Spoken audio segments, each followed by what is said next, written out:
What if the AI revolution that is changing everything could still leave you broke, just like the internet did to millions of investors in 2000? This isn't fear-mongering. It's a warning from billionaire investor Howard Marks, who saw the dot-com crash coming. His take? The AI boom is rhyming with 1999.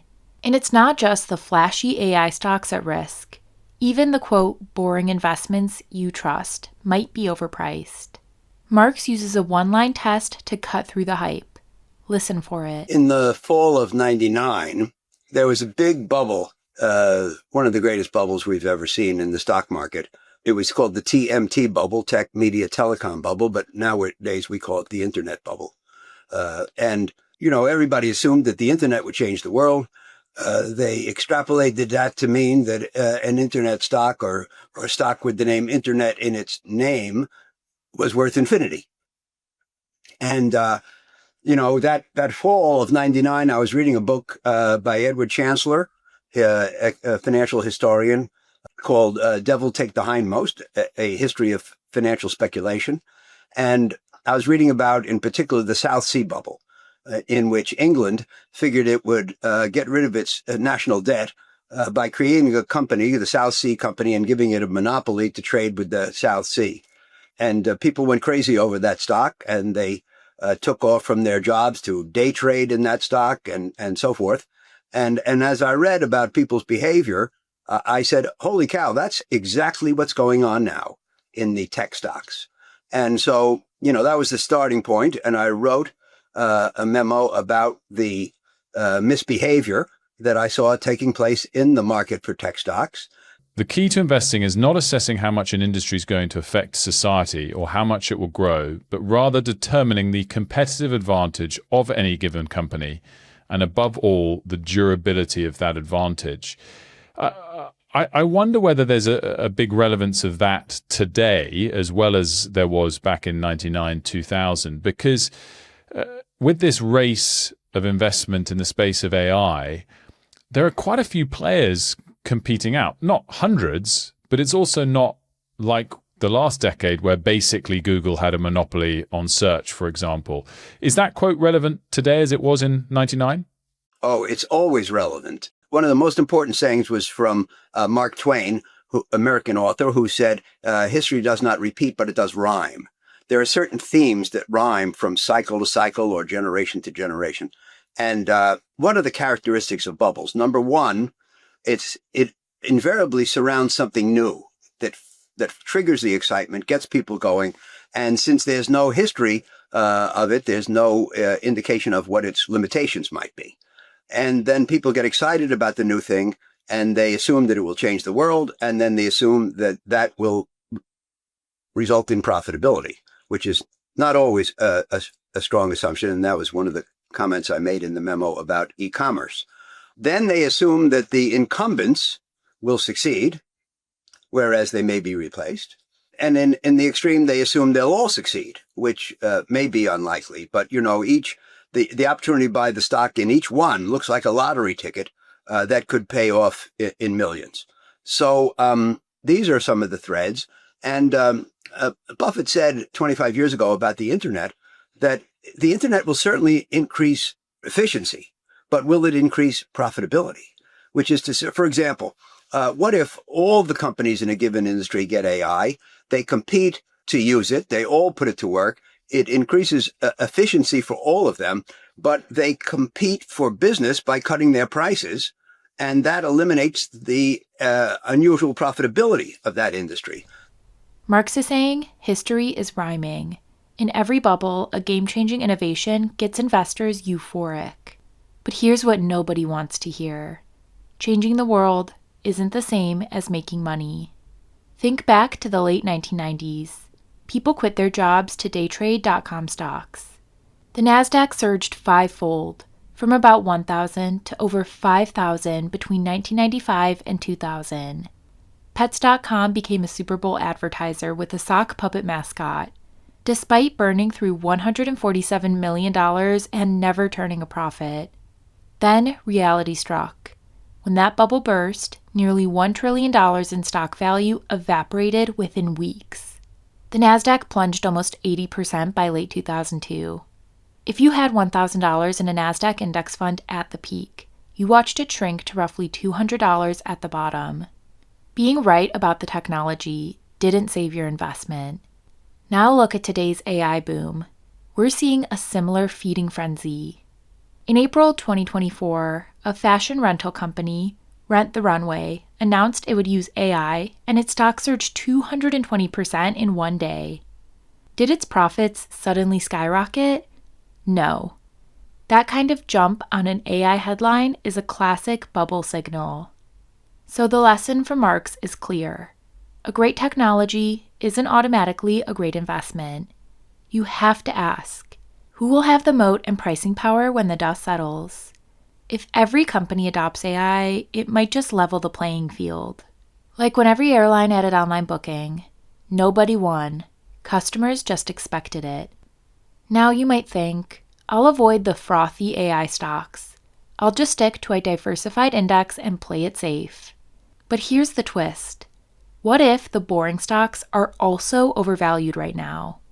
Howard Marks has a surprising insight on this. Well, the Mag 7 are highly valued. Again, not the highest I've ever seen. Their PE ratios probably average something in the 30s. The average for the last 80 years for the whole S&P is 16, so they sell at twice the PE ratio of the S&P average. But they're great companies. They have big moats, huge profitability, market share that's hard to cut into, many virtues. So their PE ratios on average are in the 30s. I think that NVIDIA's is in the 50s. Those seem high. They are high. But, you know, when I came into this business 56 years ago, September of 69, the so-called Nifty 50 stocks were selling in the 60 to 90 range.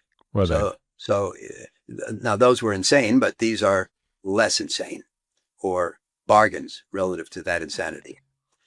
So I don't take terrible issue with the valuations of the Mag 7. Now, I don't know enough about them. No, this is not, you started off in the beginning by saying this is not financial advice. This is absolutely not financial advice. I don't know anything about the stock market or about tech stocks. So anybody who takes my advice on this is nuts.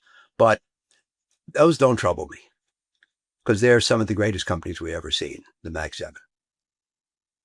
But I think that the other 493 companies in the S&P 500 are selling at a PE ratio, I don't know if it's 19 today or 20 or 21, something like that.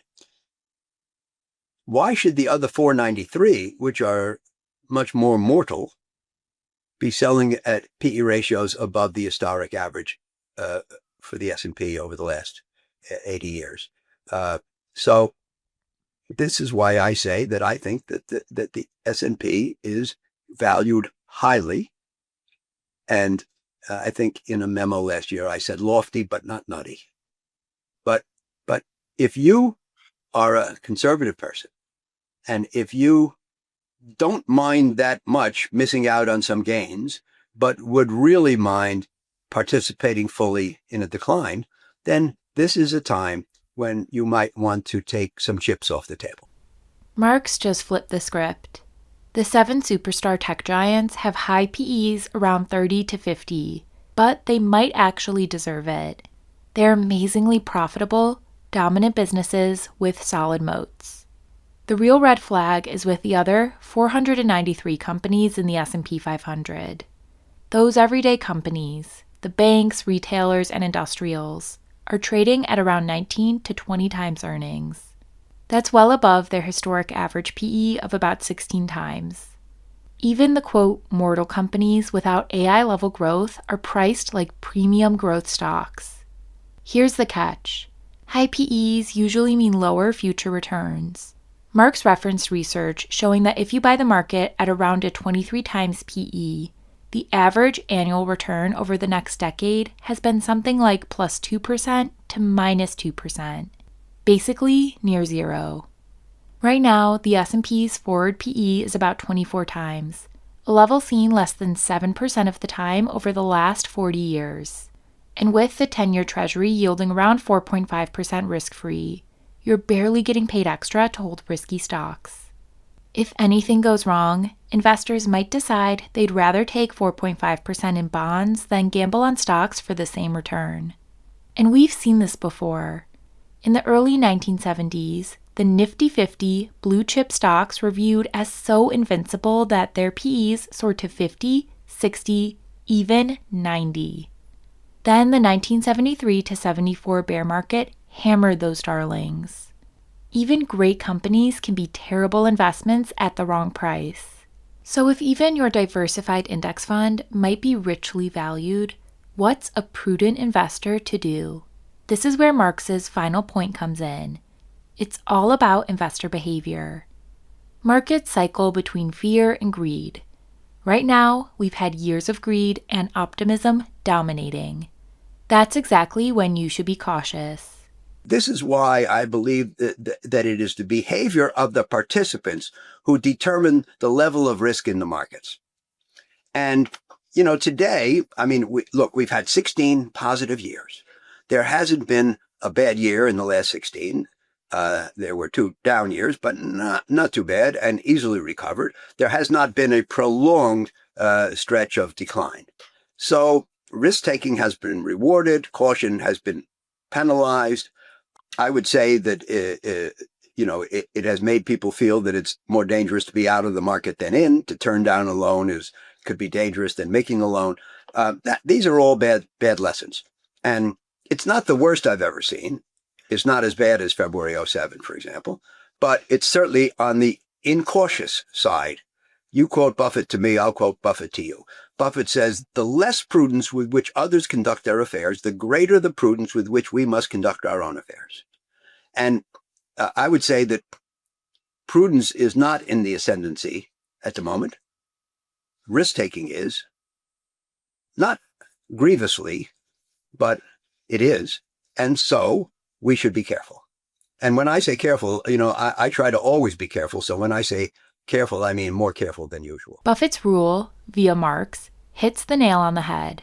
When others are being reckless, you should be extra careful. And today, prudence is definitely not in fashion. Marx describes exactly what many of us feel.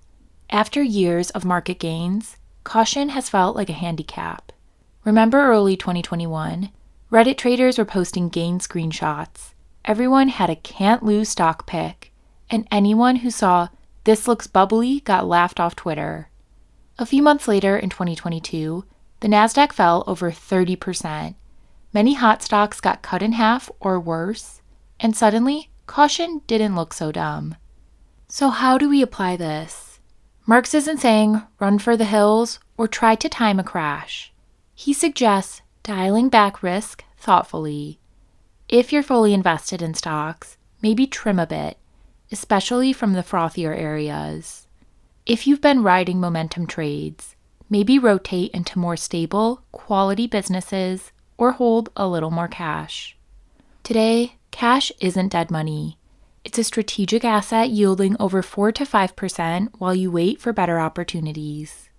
Being prudent could also mean diversifying smarter, not just owning an index blindly, but being aware of valuations.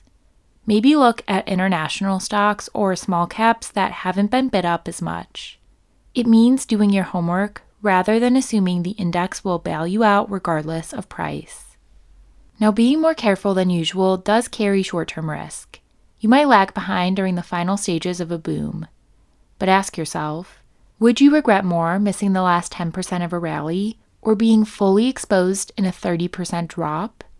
If you answer the latter, lean into prudence. So to wrap this up, here's the roadmap. Howard Marks is telling us that AI might indeed change the world, just like the internet did. But that doesn't exempt it from the laws of investing. The dot-com bubble taught us that being right about the technology and making money from it are 2 different things. Today, we have added the twist that even non-tech stocks are priced for perfection thanks to years of easy money and optimism. But as Marx reminded us via Buffett, the crazier everyone else is behaving, the more sane you need to be. Making money is great, but keeping it is just as important. Marx's message is simple. You don't have to partake in others' folly. If valuations are lofty but not nutty, you can still invest, just with your eyes open. It means prioritizing quality, not chasing hype, and being okay with holding cash when nothing is a bargain.